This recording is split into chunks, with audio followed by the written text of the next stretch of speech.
చెప్పదలుచుకున్నాను. ఎప్పుడైనా రాష్ట్ర కేంద్ర ప్రభుత్వాల మధ్యలో ఘర్షణ వాతావరణం వస్తే అంతిమంగా అది ప్రజలకే నష్టం జరుగుతుంది.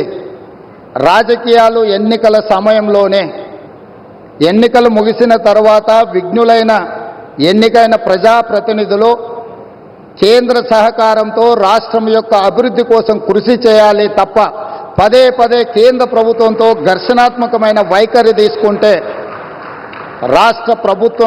రాష్ట్రం అభివృద్ధిలో వెనుకబడుతుంది.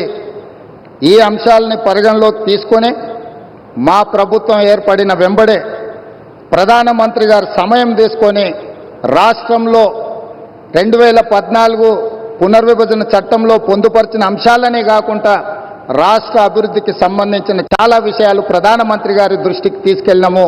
వారు సానుకూలంగా స్పందించి తెలంగాణ రాష్ట్ర అభివృద్ధిలో అత్యంత కీలకమైన స్కైబేస్ కంటోన్మెంట్ ఏరియాలో దాదాపుగా 190 ఎకరాల స్థలాన్ని కేంద్ర ప్రభుత్వం రక్షణ శాఖ మంత్రి ద్వారా ప్రధానమంత్రి గారు రాష్ట్ర ప్రభుత్వానికి బదలాయించారు.